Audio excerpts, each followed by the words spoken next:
अस्सलाम वालेकुम स्टूडेंट्स, आज हम करेंगे मैथ्स और हमारी मैथ की एक्सरसाइज 5.1। आज का जो हमारा टॉपिक है वो टॉपिक है सेट इन टेबुलर फॉर्म। टेबुलर फॉर्म करने से पहले आपको पता होना चाहिए कि आपके पास टेबुलर फॉर्म होती क्या है। टेबुलर फॉर्म में आप दो चीज़ों का यूज़ करते हैं। फर्स्ट ऑफ ऑल आपके पास एक कर्ली ब्रैकेट का यूज़ होता है और जो सेकंड चीज़ आपके पास यूज़ होती है वो आपके पास यूज़ होते हैं कोमास। अब इन दोनों को यूज़ करते हुए हम अपनी टेबुलर फॉर्म को फुलफ़िल करेंगे। यहाँ पे आपके पास फर्स्ट क्वेश्चन है, write the following sets in the tabular form. A का मतलब है सेट है। ये कौन सा सेट है? ए का सेट है is equal to set of a season in a year. वो आपके पास कह रहा है कि आपने ए का एक ऐसा सेट बनाना है कि उसमें आपने सीजन्स के नेम लिखने हैं और वो सीजन्स के नेम किस में होंगे जो एक साल में आपके पास आते हैं।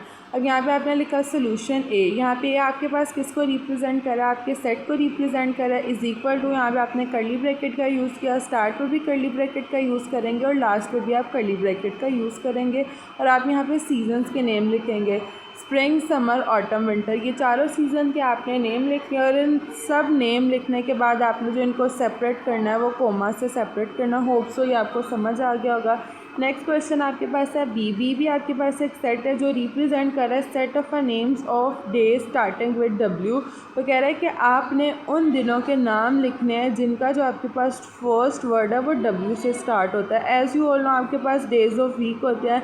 डेज़ ऑफ वीक में आपके पास 7 डे है, Monday, Tuesday, Wednesday, Thursday, Friday, Saturday and Sunday. और इसमें ये बात तो बिल्कुल आपके लिए क्लैरिफाई करना आसान है क्योंकि उसमें कोई भी ऐसा अल्फ़ाबेट नहीं है जो वेंसडे के अलावा डब्ल्यू से स्टार्ट होता हो। तो हम यहाँ पे लिखेंगे सोल्यूशन के बाद बी हमारे पास यहाँ पे सेट को रिप्रेजेंट करेगा। Is equal to curly bracket का यूज़ किया और हमने यहाँ पे लिख दिया वेंसडे। अब यहाँ पर हमने कोमा का यूज़ नहीं किया क्योंकि हमारे पास कोई भी दूसरा ऐसा वर्ड नहीं अवेलेबल था जो डब्ल्यू से स्टार्ट होता। दैट्स वाई सिंगल वर्ड था और ये डब्ल्यू से स्टार्ट होता है और ये वेंसडे है। नेक्स्ट आपके पास है ई भी आपके पास एक सेट है। वो कह रहा है set of a letter in the word Punjab. वो कह रहा है आपके पास आपने जो वर्ड है पंजाब का आपने उसको इस तरीके से लिखना है कि उसके हर लेटर का आपने क्या बनाना है, सेट बनाना है। अब यहाँ पे आपने लिखा सोल्यूशन ई आपके पास एक सेट है। इज़ इक्वल टू यहाँ पे आपने कर्ली ब्रैकेट का यूज़ किया। यहाँ पे अब पंजाब के हर वर्ड को आप अलग अलग करके लिखेंगे PUNJAB। अब हर वर्ड को आप अलग अलग कोमा से सेपरेट कर देंगे तो ये आपके पास सेट ऑफ लेटर्स हो जाएगा। लेटर्स का मतलब है कि हर एक लफ्ज़ को अलग अलग तरीके से ज़ाहिर करना। नेक्स्ट है आपके पास इसका क्वेश्चन नंबर 5 है। क्वेश्चन नंबर 5 है write the following sets into descriptive form of set. अब डिस्क्रिप्टिव फॉर्म ऑफ सेट करने से पहले आपको पता होना चाहिए कि डिस्क्रिप्टिव फॉर्म आपके पास क्या होती है। डिस्क्रिप्टिव का मतलब होता है कि किसी भी चीज़ को तफसीली तरीके से बयान करना या उसको वर्ड्स में एक्सप्लेन करना। अब यहाँ पर आपके पास है ए आपके पास एक सेट है। Is equal to 0 1 2 3 4 5। वो कह रहे हैं कि आपके पास ये जो 0 1 2 3 4 5 है ये जो आपने पहले भी टेबुलर फॉर्म किया वो कह रहा है हमने टेबुलर फॉर्म को डिस्क्रिप्टिव फॉर्म में डिस्क्राइब करना है। यहाँ पर आप लिखेंगे ए आपके पास एक सेट होगा। इज़ इक्वल टू यहाँ पे आप फिर कर्ली ब्रैकेट का यूज़ करेंगे लेकिन इसमें आप कॉमास का यूज़ नहीं करेंगे।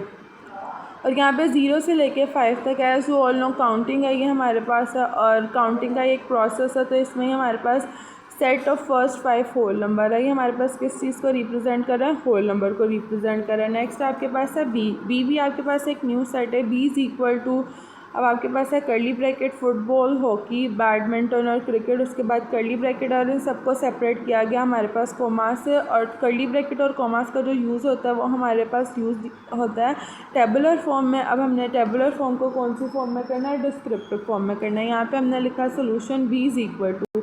अब ये किस चीज़ का सेट था? हर क्वेश्चन को स्टार्ट करने से पहले एक चीज़ आप अपने माइंड में इंश्योर कर लेंगे या आप जिधर भी लिखेंगे आप लिखेंगे सेट ऑफ और सेट ऑफ। अब यहाँ पे सेट ऑफ किसका सेट था?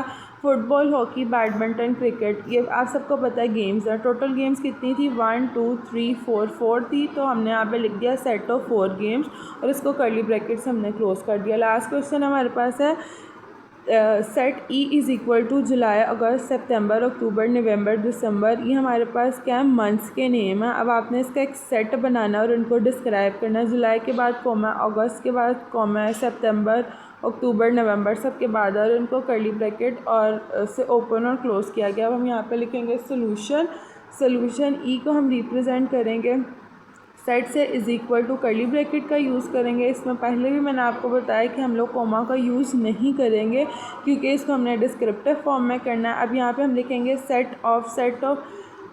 इससे पहले भी आपके पास कुछ मंथ्स के नेम आते हैं, जैसे जनवरी, फरवरी, मार्च, अप्रैल, मई, जून। अब जून से ये नेक्स्ट आपके पास है जुलाई, अगस्त, सितंबर, अक्टूबर, नवंबर, दिसंबर। तो ये लास्ट के हमारे पास मंथ है, तो हम लिखेंगे सेट ऑफ लास्ट। लास्ट का मतलब है आखिर के, 6 मंथ, 6 महीने ऑफ सोलर कैलेंडर। ये जो हमारा सोलर कैलेंडर है उसके लास्ट के जो 6 मंथ है हमने यहाँ पे उसके नेम बताए गए और हमने उसको यहाँ पे डिस्क्रिप्टिव फॉर्म में लिख दिया।